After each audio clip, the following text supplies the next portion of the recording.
So not too long ago, guys, I did a few other videos testing pathetically weak hardware in games. So today, it's going to be another one of those videos. This is the Dell Optiplex 790 that I just purchased from Micro Center. And actually, right after I bought it, I realized on the website that there was no more listings. It didn't even say out of stock at my local store, it just wasn't there at all. So I guess that Micro Center decided to stop selling it entirely right after I purchased it. Probably not the worst decision when you consider what's inside of this machine. Believe it or not, I paid only $110 for this refurbished Dell machine. So let's go ahead and take a look inside at the specs. But before we do that, I just want to mention this case actually looks like it might have pretty decent airflow. I guess that's one small pro I can think of.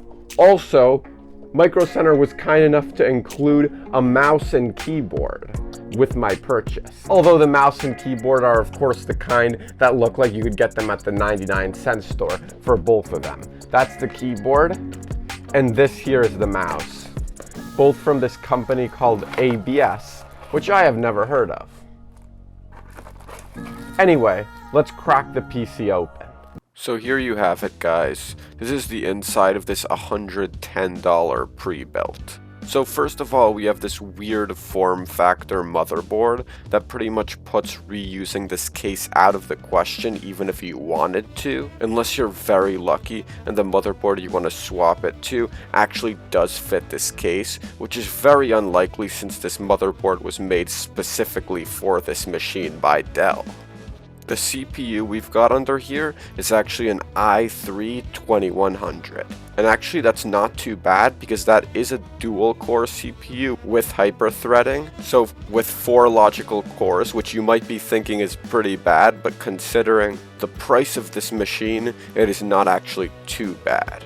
If you guys saw the video where I tried gaming on the Best Buy pre-built, that machine cost $140. And it came with a dual-core processor that did not have hyper-threading. Also, what's nice about the CPU is that the CPU could definitely be upgraded, as far up to something like an i7-3770K, which would be quite an upgrade to a 4-core 8-thread processor like that. And you could actually turn this into a pretty formidable gaming machine by sliding in a graphics card, actually if you wanted to, and a 3770K. Of course that would be a lot of money that you're investing already, but still. If you were doing that, you might be able to get away with the 8 GB of RAM that this machine currently has. This is in fact 4 times 2 GB sticks, but you could upgrade that since this motherboard supports a maximum of 16 GB of RAM, which would certainly be enough for gaming in 2020.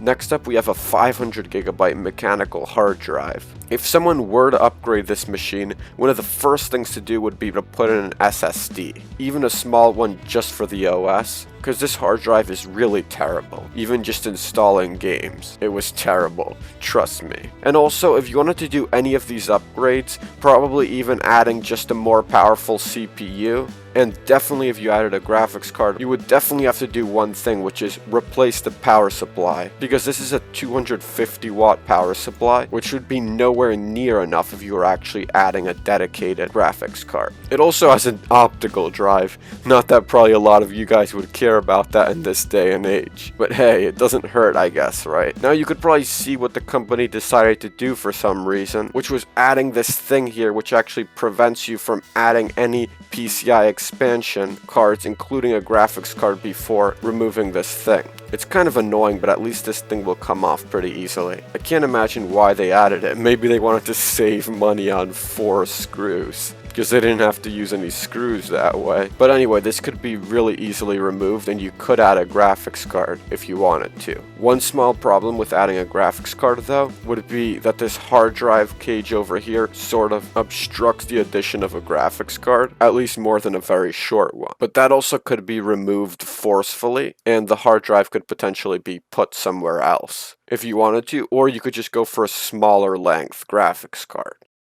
Okay guys, so now that I've gone over the specs, it's time to punish this machine that doesn't even have a graphics card by trying to game on it.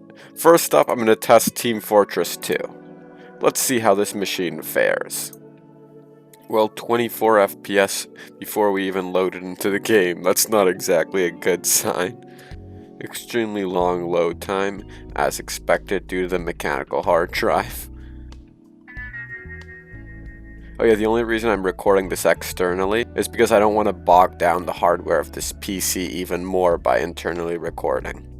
Oh, 250 FPS in the opening screen.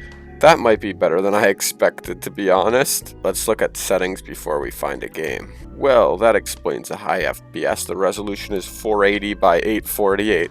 Well, if that's what it says we should play at, I want to see how it performs at this resolution. 1 FPS, real promising.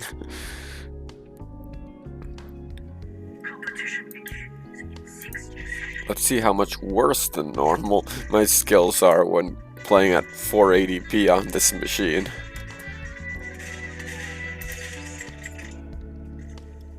No way!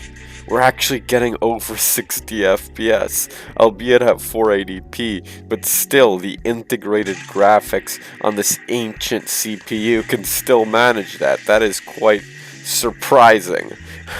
I was gonna say impressive, but I don't know about that. So, this is fully playable, 100 FPS. This is really a stark contrast compared to the other machine that I tested, the one from Best Buy, that cost $140. So this could be a lot worse. I definitely wouldn't recommend turning up the resolution if you have a machine like this, but at this resolution, you really can't complain about the FPS. It's not even stuttery or anything. On to the next game then. Next up, since it could run TF2, let's see if we can run CSGO. Although this might be a bit ambitious. Just being that CSGO has updated so many times since it came out. Well, at least CSGO hasn't turned down to 480p. That might be for the worst though, when we see what kind of FPS we get at 1080. Anyway, let's stick with 1080 for now. 8 FPS menus, oh no. That is not a good sign. TF2 might have been playable, but I'm starting to doubt that this game is going to be. So I didn't change TF2, which defaulted to 480p, and I'm not going to change CSGO away from 1080 either. That was a long load time, but now let's see how it performs. Oh no, 4 FPS, 7. Let's see if I can get one kill like this. No. It's impossible. This is severely unplayable. There's not a chance that anyone could call this playable. I don't care how much of a low-spec gamer you are. Just look at this. It's a slideshow. And even calling it that is being generous. 100% unplayable this game is at 1080p on these specs. I don't think any of you would disagree. Alright, let's go on to the next one. Next up we have Fallout New Vegas, a game known for running on almost any type of hardware that was originally released in 2010. So let's see how this game performs. I'm a little more optimistic about it. I never imagined I'd actually be GPU bound while playing CSGO. But what just happened was basically the definition of it. Just a quick update, guys. It's been stuck on step 1 of 2 for about like 10 minutes now. This is what happens when you have this old of a CPU, I guess, and you try using it, especially in Windows 10. It is very strange that this would happen with New Vegas of all games, a game that's known for being so little demanding. Needless to say, we're gonna come back to New Vegas, because this is probably a glitch. Let's go on to Assassin's Creed 2 for now. I'm scared to see how low the FPS is gonna be in this one. This was a title that came out in 2009, by the way, guys. Still a few years before the hardware in this machine did. Well, 56, oh, never mind. 8 FPS now in the menus. Yikes, and that 86% GPU usage. It is not looking good. Didn't think this game could do any worse than CSGO, but it actually might. Let's see what our settings are. Just using the cursor so hard at this low FPS. High settings? High? Are you kidding? You'd think that they would have auto down to low. I am just gonna go ahead and turn down the resolution on this one, just to give the PC a chance. 600 by 800. That should improve things a bit. And lowest settings too. Yes, we might have done it. We're getting a whole 20 FPS now. 30! Wow, it's a miracle. Let's go into the game now and see if this means anything. Well, 30? I was gonna say solid 30 FPS cutscene, but never mind. Getting a whole 19 FPS! Well, it was more than I expected, I suppose. You guys might not believe this, but this is not entirely unplayable at this resolution. For a game like this, I mean, once the action picks up, the frame rate would probably go down even more, and it would make it even less playable, but 30 FPS there for a second, guys. I can't believe this. It's actually doing better than I thought. And it's not even down to 480p like I did with Team Fortress 2. Yeah, 20 FPS is obviously unplayable for like CSGO, but for this, I mean, this part, it's fine. Once the action picks up, then it will probably go down to more like 15 or 12 FPS, and it'll be pretty hard to combat with that. But I guess if you're really good at Assassin's Creed, and you can actually manage the combat at that type of frame rate, you might call this playable. Look at this, guys. Constant 30 FPS right here. Could be worse then, I suppose. Could be worse. Nothing like the CSGO situation. Wow, that aliasing, though, is terrible. Now it's time to see if we can actually get New Vegas to start or not. Now it says step 1 of 1 instead of 1 of 2. Odd. I just restarted my PC, and still it's not wanting to load.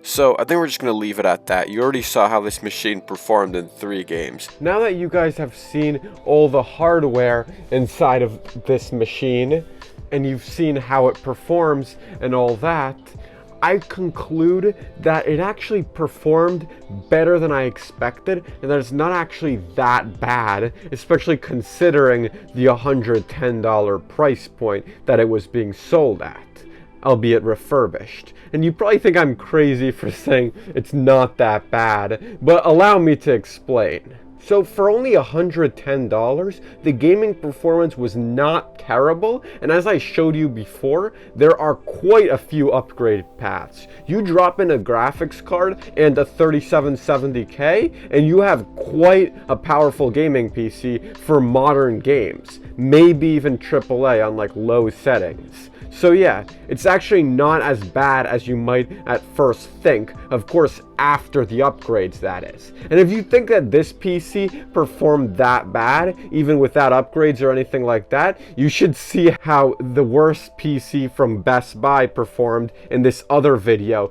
that I tested that in. And also, if you want to see other videos of me testing low-end hardware that can't handle gaming in gaming, then click this video to see me test a 2007 Windows Vista laptop in some games as well. Thank you guys so much for watching. Please leave a like and subscribe to my channel. I make videos like this all the time, and I have a new video every single Sunday.